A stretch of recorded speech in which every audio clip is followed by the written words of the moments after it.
अस्सलामुअलैकुम। मोहम्मद ज़फ़र के वीलॉग में मैं अब अपनी वीडियो डाल रही हूँ क्योंकि ज़फ़र जो है वो स्टडी में मसरूफ़ है। तो उसकी पापा कह रहे हैं, मम्मा कह रही है कि इसको पढ़ाना है, तो इसलिए मैं उसके वीलॉग चैनल पे जो है ना अपनी वीडियो बनाकर डालने की कोशिश कर रही हूँ। आज जो मेरा मौजू है वो डॉक्टर ज़ाकिर के हवाले से है कि इतने लोग शुदाई हो रहे हैं, उसके साथ इतने ज़्यादा बेहुदा सवाल होते हैं, बेहुदा बातें होती हैं और उसकी बात में कोई मज़ा नहीं है।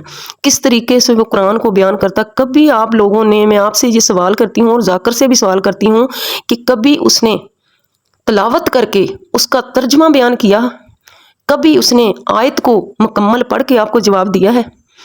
क्या जो इंसान हमारे नबी पाक सल्लल्लाहु अलैहि वसल्लम पे ठीक तरह उसका नाम लेना नहीं जानता, नाम लेना जानता है जानबूझकर नहीं लेता, ना ही वो हमारे नबी पर सही दरूद भेजता है, ना ही हमारे कुरान की वो तिलावत करता है, क्या करता है? उसने स्टडी की है।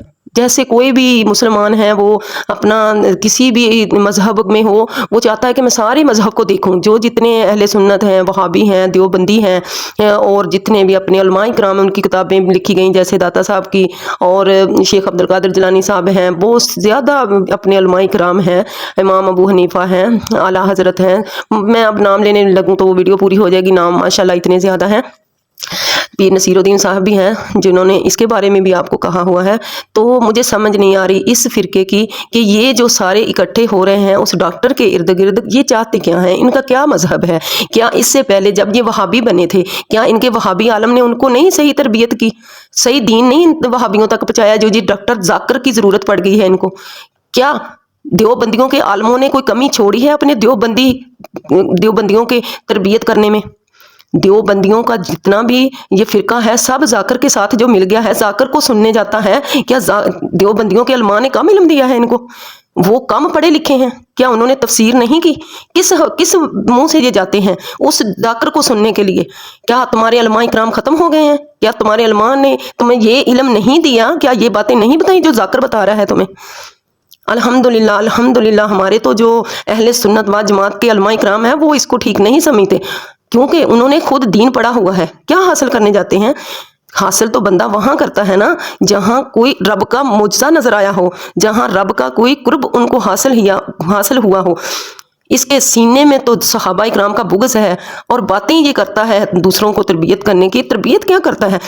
कोई लड़का उठता है बेहुदा सवाल कर देता है, कोई ईसाई उठता है बेहुदा सवाल कर देता है, कोई सिख उठता है सवाल करता है। ये चलो सिखों की, गैर मुस्लिमों की ये सलाह करे, अपने तरीके से करता फिरे, ये तो अलग बात है, मानने की है, थोड़ी समझ में आती है। लेकिन मुझे ये पाकिस्तानी मुसलमानों की समझ नहीं आ रही जो वहाबी और देवबंदी इसके पीछे लगे हैं और अपना टाइम खर्च करके, अपना वक़्त ज़ाया करके, अपना पैसा ज़ाया करके इसको जाके सुन रहे हैं।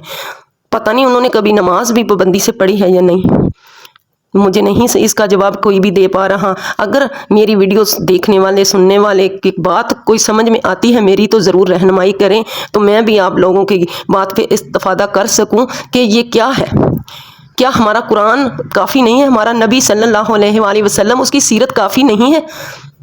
क्यों उसके मजमे इतने बड़े हो रहे हैं? क्यों उनको अपना हुकूमत, दारुल हुकूमत में बुलाया जा रहा है? क्यों इतना प्रोटोकॉल दिया जा रहा है? हमारे किसी अलमा को तो नहीं दिया जाता, उसी को क्यों दिया जा रहा है? कौन सा मौजज़ा देखा है उसमें? मुझे कोई एक बता दे जिसने यजीद को और हुसैन रजी अल्लाह ताला अन्हु को माज़अल्लाह बराबर कर दिया, दो शहजादों की जंग माज़अल्लाह कह दिया, और यजीद को रजी अल्लाह ताला अन्हु या रहमतुल्लाह अल्लाह उसने लगा दिया साथ। क्या वो इंसान आपको आलम लगता है? कोई आलम, कोई मुफ्ती उसके नाम के साथ लगता है? डॉक्टर ज़ाकिर, ये ज़ाकिर कौन होते हैं आपको पता है? अगर पता है तो मुझे ज़रूर बताएं। वैसे आपके दिमाग में तो घूम गई होगी बात कि ज़ाकिर कौन है। हमारे मुल्क में बेहिसाब ज़ाकिर हैं, बेहिसाब ज़ाकिर हैं। कोई तो हो ना, मुझे भी जवाब दे कि ये ज़ाकिर क्यों है? इसके डॉक्टर तो हुआ, लेकिन ज़ाकिर क्यों है? क्या इसके हमारे उलमा इकराम हैं, उनके साथ किसी के साथ मुफ्ती लगता है, किसी के साथ अलामा लगता है, किसी के साथ मौलाना लगता है, किसी के साथ हाफिज़ लगता है, किसी के साथ आलम लगता है, पता नहीं कितने लक़ब कुरान देता है, रब का ईमान देता है, हमारी शरीयत बहुत सारे नाम देती है, हमारे उलमा इकराम को मुफ्तिया बना देती है, मुफ्ती बना देती है, लेकिन डॉक्टर ज़ाकिर ही रहा, उसके नाम के साथ तो कुछ ऐसा नहीं लगा ना। तो फिर क्या देने जाते हैं ये लोग? क्यों जाते हैं ये? क्या सुनते हैं उसकी? क्या कोई उसकी बात में दम होता है? اب میں اس سے آگے کچھ کہنا تو نہیں چاہتی، میں تو اتنا ہی کہنا چاہوں گی کہ ہمارے نبی پاک صلی اللہ علیہ وآلہ وسلم کی سیرت طیبہ کافی ہے ہمارے لیے۔ جس کو ضرورت ہے وہ گھر بیٹھا اس کا مطالعہ کرے، اس کو ٹائم خرچ کرنے کی، نمازیں قضا کر کے جانے کی ضرورت نہیں ہے، پیسہ خرچ کرنے کی ضرورت نہیں ہے۔ ہمارا قرآن اٹھا کے پڑھیں، ہمارے علماء کی کتابیں پڑھیں۔ ہمارے علماء اتنے زیادہ الحمدللہ باعمل عالم ہیں جن کو اس پاکستان میں کیا پوری دنیا میں مانا جاتا ہے، جیسے پیر رضا ثاقب ہیں، پیر اجمل رضا قادری صاحب ہیں، اور دعوت اسلامی والے ہیں ان میں سے بھی الحمدللہ جنہوں نے حبیب اطاری صاحب ہیں، ان کا ترجمہ تفسیر نکال کے پڑھیں تو آپ کے دماغ کی کھڑکیاں کھل جائیں گی۔ تو خدا کے لیے واپس لوٹ آئیں۔ پہلے ہی مسلمانوں کا تو حال بہت برا ہو گیا۔ دیکھو یہ اب میں کچھ اور بات چھیڑنا نہیں چاہ رہی کہ ویڈیو لمبی ہو جائے گی، بس اتنا ہی کہنا چاہتی ہوں کہ دین کے ایک ہی لائن میں کھڑے ہو جائیں صاحب۔ ہمارا ایک نبی ہے، ایک اللہ ہے، ایک رسول ہے، اور ہمارا جینا مرنا ایک ہونا چاہیے۔ قیامت والے دن بھی ہم ایک صف میں کھڑے ہوں۔ ایسا نہ ہو کہ آپ جیسے ذاکروں کے پیچھے ذاکروں کی لائنوں میں لگ جائیں اور پھر ٹھکانہ جو ان کا ہوگا وہی آپ کا ہوگا، کہ ہمارا رب بھی سوال کرے گا کیا تمہارے مسلمانوں کے ملک میں علماء کم پڑ گئے تھے جو تم نے اتنی عزتیں اس کو دی، جس پہ اتنا پیسہ خرچ کیا جا رہا ہے، جس کو حکومتی پروٹوکول دیا جا رہا ہے؟ رب بھی یہ سوال کرے گا، ضرور کرے گا۔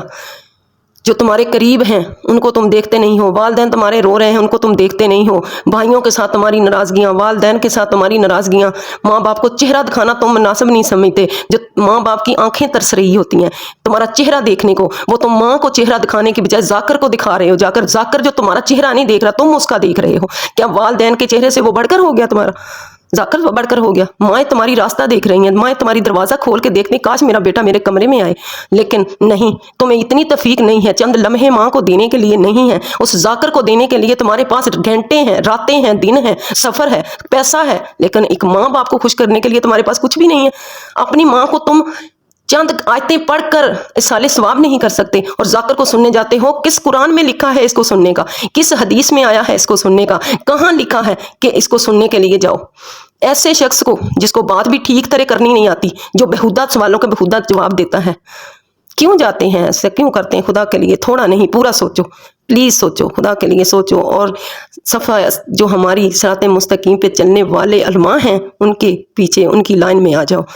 ہاتھ جوڑ کے التجا ہے آپ سب سے، اللہ کرے کہ اللہ پاک ہم سب کو صراط مستقیم پہ، اس راہ حق پہ چلنے کی توفیق عطا فرما دے جس پہ چل کر ہمارے بزرگ علماء اکرام اور جن کے دربار بنے ہوئے ہیں، جن کو سب خراج تحسین پیش کرتے ہیں، جن کے نام اللہ پاک نے سنہری حروف میں لکھ دیے ہیں، کاش کہ آپ سب ہم سب ایک ہو جائیں، سمجھ جائیں، کیونکہ با ادب با نصیب، بے ادب بے نصیب، بد نصیب بلکہ۔ وآخر دعوانا ان الحمد للہ رب العالمین۔